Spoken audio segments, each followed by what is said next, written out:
కొద్దిగా బ్యాక్ నేను ఇంట్రడ్యూస్ చేస్తాను.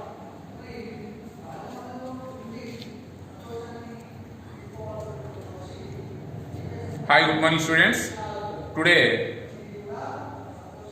we are going to discuss about the mammal heart.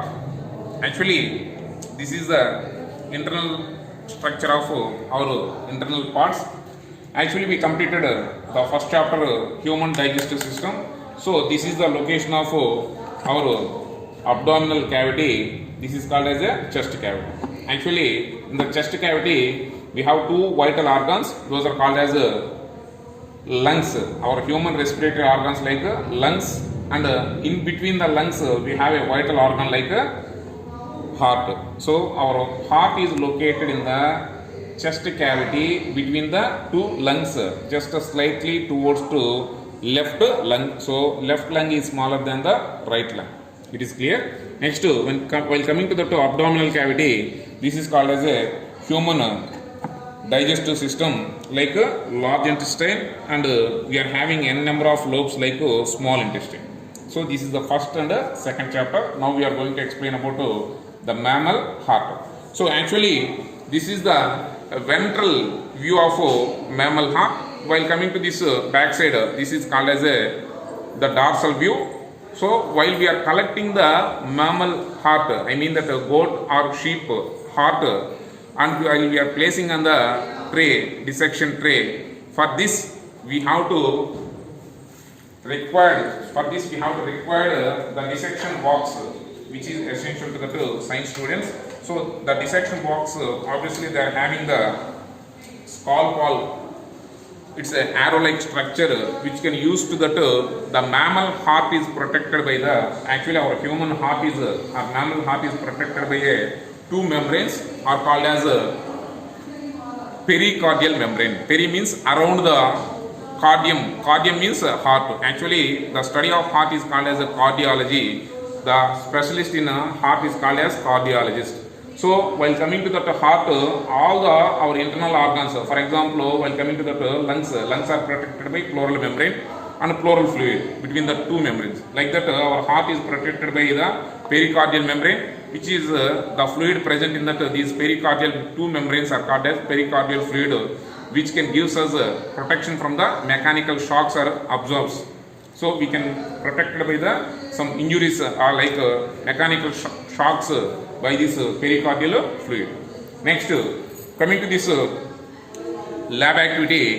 So this is the arrow shaped structure which can use to the remove the two membranes like pericardial membranes by using this arrow shaped structure. Afterwards we can use this forceps.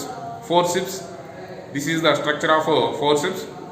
We are using these forceps to insert the straws, red color and blue color straws, in the stumps of the heart. So these are the stumps. For example, see, we have to insert these red and blue color stumps. So this is the stumps of that heart. We can have to insert these straws in by using these forceps. So this is the scissor. So while we are collecting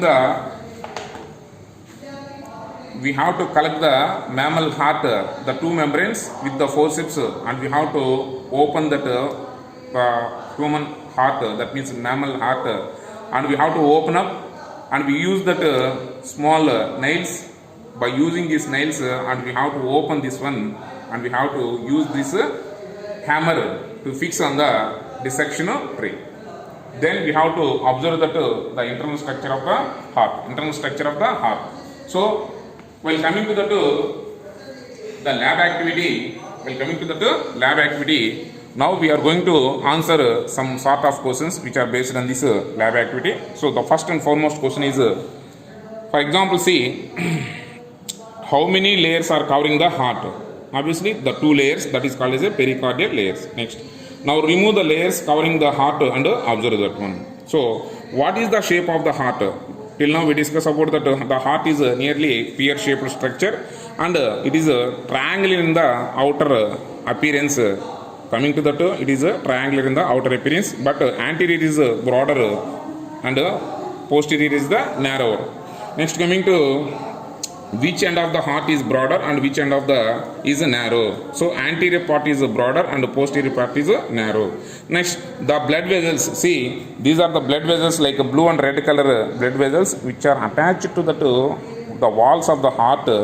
Why? Because the heart is a vital organ. Even though the heart is required the oxygenated blood for pumping the for pumping of a heart, and also the deoxygenated blood is generated in that heart is collecting by the coronary veins. So coronary artery and coronary veins. And one more interesting question is while some blocks are appearance in that coronary artery, that means the walls of the blood vessels, especially in the coronary artery, if any blocks are forms or if any cholesterol is forming that blood vessels, which becomes to very hard, they lost the elasticity, then it goes to that heart arrest or cardiac arrest, that is also called as a heart attack. So most probably the heart attack situations by this coronary artery blockage. Is it clear, students? Now we are going to answer that next internal structure of heart. We are having a number of questions. Now we try to answer all these question and answers. So the first question is represent to page number 52. Based on the internal structure of the heart, we are going to answer some questions. So the first question is the thickness of the walls of the heart uniform throughout? No. Why? Because arteries are thin. Arteries represent the brown color or reddish color. The ventricles, these arteries are thin, the ventricles are thick. I repeat that the question. Is the thickness of the wall of the heart uniform throughout? So throughout our mammal heart is uniform thickness? No, certainly it is not. Why? Because arteries, the upper two chambers are called as arteries, like right atrium and left atrium. The upper two chambers are having a less thickness. I mean that it is thin compared to the two ventricles. I mean that ventricles are thicker than atriums or auricles. It is clear. Next, how many chambers are there in the heart? Actually 4 chambers, upper 2 chambers, lower 2 chambers. So this is the right atrium, right ventricle, left atrium and left ventricle. So obviously we are having 4 chambers. Next, are all the chambers of the same size? No. Obviously the right side portion, I mean that the right atrium and right ventricle are bigger than the left atrium and left ventricle. See, this is a small one, this is small one, this is small one, but these two, both the right side portions are bigger one. Next, coming to right side part, it is in a blue color part. Right side, total right side part is blue color. Well, coming to that left portion is oxygenated blood. I mean that total right side of the part is called as a deoxygenated blood. Well, coming to that left side is called as a oxygenated blood. Why? Because superior vena cava, inferior vena cava and pulmonary artery both arises from that right atrium and right ventricle. So that this is called as deoxygenated blood. Well, coming to that left side, left atrium collects the oxygenated blood from the pulmonary veins of right and left lungs.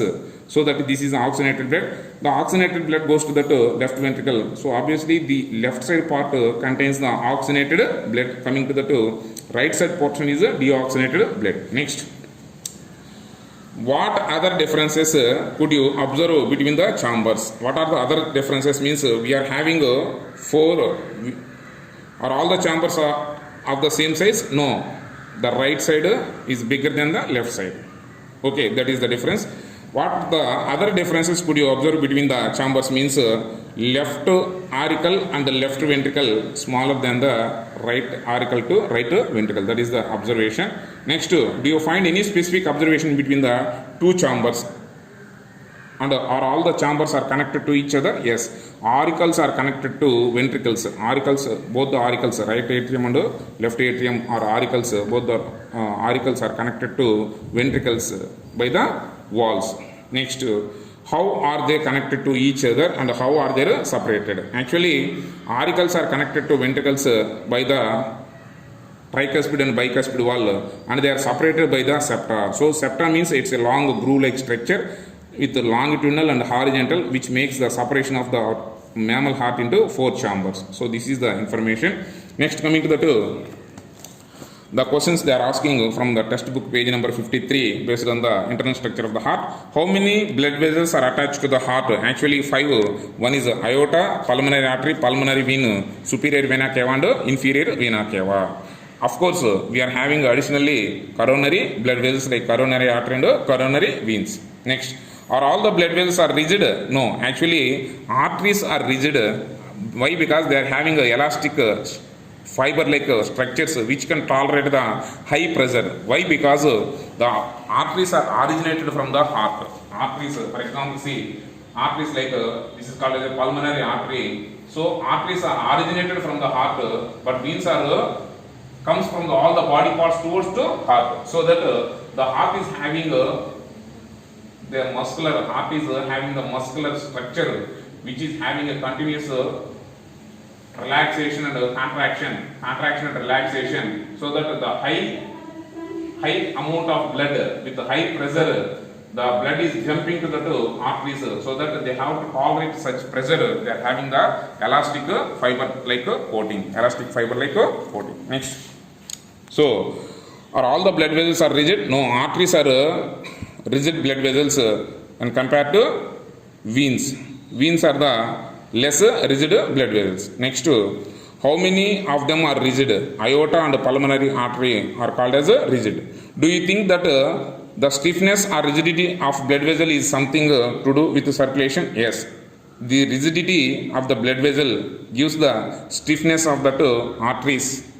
Actually, the oxygenated blood vessels like arteries are deeply seated. While we are seeing that our arm, we are having to notice that the green color or light bluish color blood vessels which originates from all the body parts towards to that heart.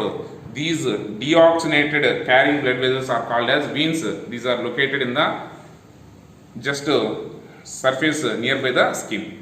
These are called as veins. But arteries are located in the deeper places. Why? Because they are carrying the oxygenated blood from the heart to body parts. So arteries are originated from heart to all over the body parts. Means it is a distribution channels like oxygen to all the body parts and collects the deoxygenated blood from all the body parts towards to heart by the superior vena cava and inferior vena cava. So this is the thing. Next one is this is a tricuspid valve. Next to bicuspid valve, pulmonary aorta having a pulmonary valves, systemic aorta are having a systemic valves. So this is called as a systemic aorta. This is a pulmonary aorta. This is the pulmonary artery. This is a systemic artery. This is the aorta. So this is a pulmonary artery, systemic artery, aorta. Next one is this is the superior vena cava, inferior vena cava and pulmonary vein. But one exemption is there. That exemption is very, very important. Always arteries carries the oxygenated blood except pulmonary artery. Why? Because pulmonary artery arises from the right ventricle and towards to the right lung and left lung. Why? Because actually the lungs are very near to the heart.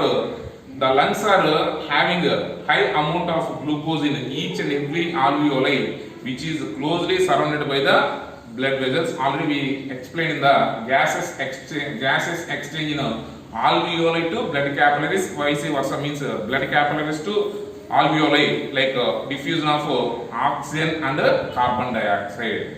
So that is the purpose. Next, while coming to the left and right pulmonary veins, actually veins carries the deoxygenated blood, but here the veins means from body parts to heart, they carry towards to heart, so that is called as the veins, but they arise from the lungs, so that is called as the pulmonary veins from left and right. So pulmonary veins means lungs towards to heart. This is called as a pulmonary vein. Now it is clear about that pulmonary artery and the pulmonary vein exemption. So till now we discussed about that arteries veins differentiation and the internal structure of the heart and the supporting the question and answers. So this is the dorsal and ventral view of mammal heart. Now we are going to explain cardiac cycle. See children, actually we are in embryonic stage. At the time of 21st day, our heart beat starts at the place of pacemaker. So actually it is the region of pacemaker. It is the starting point of heart beating during the embryonic stage of 21st day until the death. So it is a vital organ continuously without rest. It is continuously working and pumping the blood and collecting the blood, pumping the oxygenated blood and collecting the deoxygenated blood. So this is called as the continuous working of heart by the effect of two phases. One is contraction and relaxation. Contraction and relaxation. So our heartbeat gives lub dub sound. Lub dub sound. How the lub dub sound is produced and how our human heart is plays a vital role by the distribution of oxygenated blood to all the body parts while collecting the deoxygenated blood from all the body parts towards the heart. So imagine that this is the normal heart or human heart. So this is called as right atrium, left atrium, right ventricle, left ventricle. Right atrium, left atrium, right ventricle, left ventricle. So first of all, while we are supporting the textbook diagrams, it is very easy to understand. So imagine that the blue color is represents to superior vena cava, inferior vena cava. Obviously from the superior vena cava, head and neck deoxygenated blood is open to the right atrium. From hands and legs, like below the neck part, inferior vena cava collects the blood, and both the superior vena cava and inferior vena cava opens to the right atrium. So now the right atrium is filled with the deoxygenated blood. It is clear? Right atrium is open with the deoxygenated blood. So our right atrium is filled with the deoxygenated blood. Next, these deoxygenated blood from the right auriculoventricular. This is called as a right auriculoventricular septum. So through the right auriculoventricular septum, like tricuspid valve, the blood is coming to the right ventricle. When the valves are open through the tricuspid valve, the blood is moving to the rushes to right ventricle position. From here, the blood goes to T-shaped structure, like towards to the left lung and right lung. So before coming to this part, I would like to explain the first of all superior vena cava and inferior vena cava. Both the superior and inferior vena cava, the deoxygenated blood is present in the right atrium. Coming to the left atrium, actually through the pulmonary veins like right lung and left lung, the oxygenated blood, this is called as oxygenated blood. So the oxygenated blood comes from the pulmonary veins to left atrium. So here the oxygenated blood is present, here the deoxygenated blood is present. This is the oxygenated blood, this is the deoxygenated blood. Imagine that upper two chambers are obviously filled with the deoxygenated blood and oxygenated blood. Oxygenated blood from the both the right lung and left lung, and deoxygenated blood from the total body parts through superior vena cava and inferior vena cava. Imagine that. But both the oxygenated deoxygenated blood is not combined because of we are having a right auricular, left auricular septum. Right auricular, left auricular septum, which can separate the oxygenated blood and deoxygenated blood and oxygenated blood. It is clear.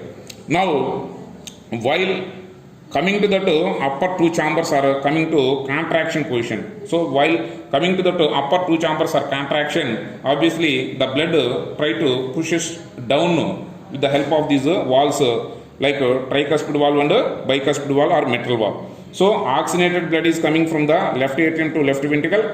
Deoxygenated blood is coming from the right atrium to right ventricle.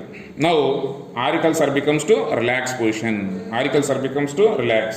Now the blood is in the ventricles. Ventricle position. See, oxygenated blood, deoxygenated blood coming. So now coming to this position. Now the blood is in the ventricle position, so this is called as the deoxygenated blood, this is the oxygenated blood. Now the ventricles are comes to contraction position. Now the ventricles are come to contraction position.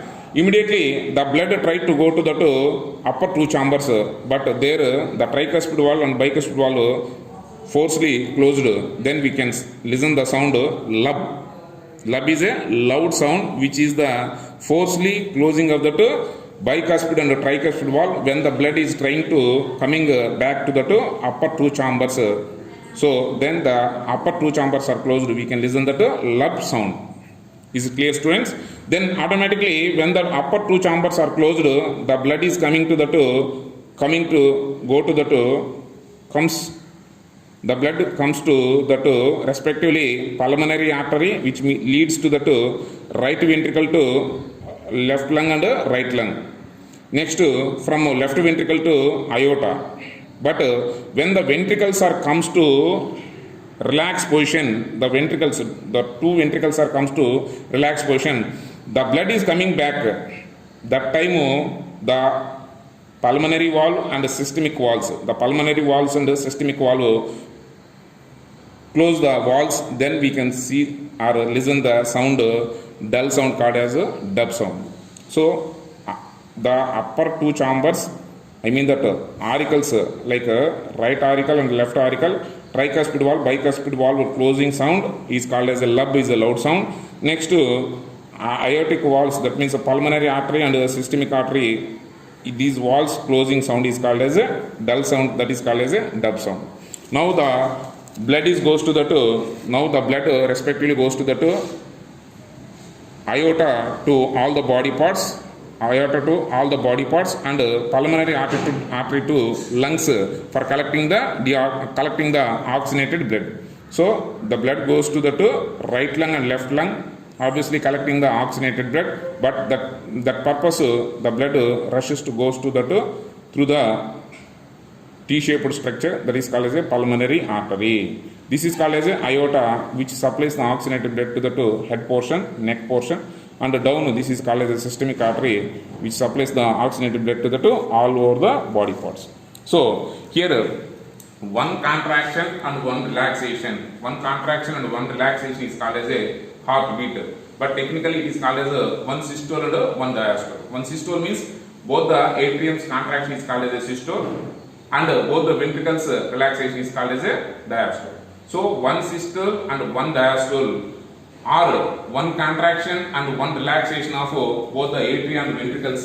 So both the atria comes to contraction and relaxation, and both the ventricles are come to contraction and relaxation. So one contraction and relaxation of both the atria and ventricles is called as a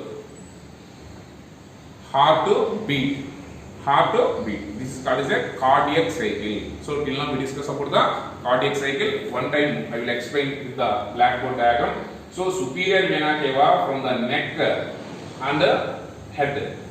Inferior vena cava, legs and hands, all over the lower body parts. All the deoxygenated blood is open up to right atrium. So here it is filled with the deoxygenated blood, means blue color. Obviously the left side atrium, from both the left lung and the right lung through the pulmonary vein, the oxygenated blood is entered into the left atrium. So here this is the deoxygenated blood, this is the oxygenated blood. So through the tricuspid valve, bicuspid valve, the blood rushes to the respectively right ventricle, left ventricle, right ventricle and left ventricle. Now the atriums are relaxed position, right? Atriums are relaxed. Now the blood is in the position of ventricles, not in the atriums. When the blood is in the ventricles, so ventricles comes to contraction. That time the blood try to go to the again back to through the wall. That time the walls are closed. We can listen the sound forcefully. Lub sound. The heartbeat lub sound we can listen clearly. The closing of the forceful by the right atrium and left atrium walls, like tricuspid and bicuspid wall. When the ventricles are comes to relaxed position, the blood obviously comes to the backward direction through the pulmonary artery and systemic artery. Pulmonary artery and aorta, the blood comes to back. But the time the valves which are closed in the pulmonary artery means aortic valve, and systemic artery means systemic valves are closed. So that time we can listen the sound, dull sound, dub sound. So like that we can listen the continuous sound of heartbeat is called as a lub dub sound. This is called as a cardiac cycle. I mean that one contraction, one relaxation of the both the atrium and ventricle is called as a cardiac cycle. This is also called as a systole and diastole. Systole and diastole. Actually, the time duration for that one cardiac cycle, they represent that actually our human heart in a resting position, the average healthy person can the heartbeat measures to that per minute 72 times. See, approximately the time needed for atrial contraction 0.11 to 0.14 seconds. So it is needed for a ventricle contraction 0.27 to 0.35. So together it is not more than 1 minute. So we are having 60 seconds per minute, but our heartbeats are nearly 72 times. It is more than a second. So for one contraction, one relaxation takes not more than 1 second. So like that continuously our heart can beat and it pumps the oxygenated blood through the arteries to all over the body parts and collects the deoxygenated blood from all the body parts to the respectively to the right atrium. So right atrium is the opening part and left ventricle is the pumping part. So this is small one, this is the big one. This is the small one, this is the big one. So this is the structure about internal structure of the heart. Thank you children, thank you.